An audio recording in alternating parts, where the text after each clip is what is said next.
Good evening, welcome to ITV News. This is Monday night's calendar. Here are tonight's main stories. Taking her fight to the top, 5-year-old Beau arrives in Westminster as her supporters try to get potentially life-saving cancer treatment available on the NHS. It's already horrific having a child in this position, and then to sort of be told that it's got such a high rate of relapse and the only way is to take her somewhere foreign, far away, and have to raise an awful lot of money to be able to do it. Farewell to a true broadcasting great. Tributes to the late BBC presenter Harry Gratian, who'd brought Yorkshire the news and sport for more than 40 years. He did not see himself as the Yorkshire legend that he was. Harry was very much the centre of the community of this region, and the region is a lesser place for losing Harry. How will I remember him as a true and honest friend who what meant more to me than most things in life, and I shall miss him.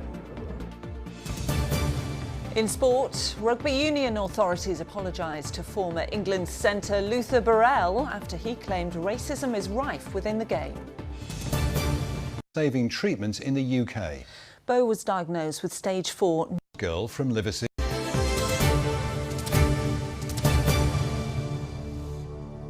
First, the mother of a 5-year-old girl from Liverpool with aggressive cancer has called on the government to secure life-saving treatment in the UK.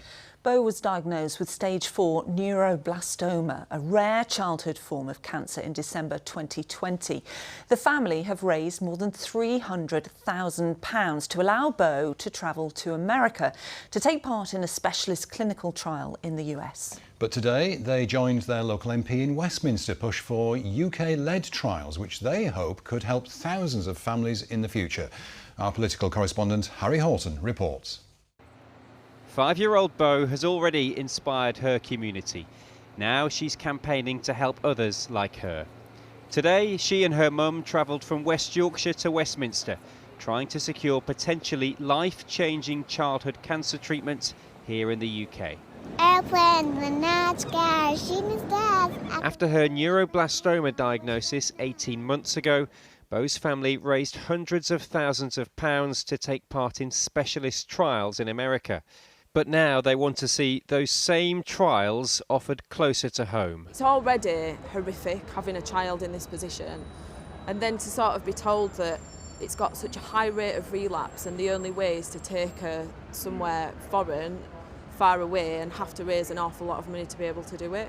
And we're quite lucky, so whatever it was that sort of put us in a position where we were able to raise that money, but not everybody can raise that sort of money. Neuroblastoma affects around 100 children in the UK each year. This afternoon, MPs heard from families and charities about the difficulties this rare form of cancer can bring. Treatments used still are chemotherapy regimes, which even from adult perspective are very, very strong and toxic. They lead to very difficult and challenging side effects for children. In addition to that, families then feeling compelled to raise funds to access a treatment that may prevent the relapse of this cancer coming back. That places an additional burden on families when they're meant to be doing their best to manage their child's journey through treatment here at home. Beau plans to join clinical trials in America when she's in relapse, but her family hope their campaigning will ease some of the burden for others in future. Well, Harry's live for us now in Westminster. Harry, we've seen some positive steps today, but how long could it be, if at all, before this treatment we're talking about is available in the UK? Yeah, well, today was a positive first step, but it still could be some time before we see those clinical trials secured in the UK. I'm joined now by Beau's MP, the Batley and Spen MP, Kim Leadbeater, who was at those talks today. You've known the family for some time. How difficult has the past 18 months been for them? Oh gosh, I mean, Shirley and Beau are so resilient, they're so strong, they're inspirational in how they've dealt with this dreadful situation. But it's been tough, and they're very good at putting a brave face on it, but there's no two ways about it, their lives have been turned upside down. And in terms of today's roundtable, what is it you're hoping to achieve?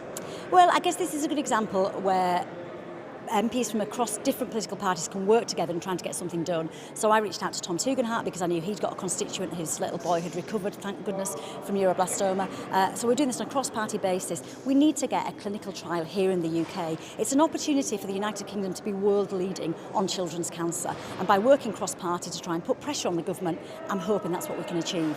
And today is the first step in this campaign. I mean, realistically, how long until we might start seeing those clinical trials in the UK? Well, there's the question. I mean, I'm a very impatient person, so I want change as soon as possible. But it is the start of a process, you're right. We need to get in touch with the Health Secretary, we need to lobby him and make sure that he sees this as a priority.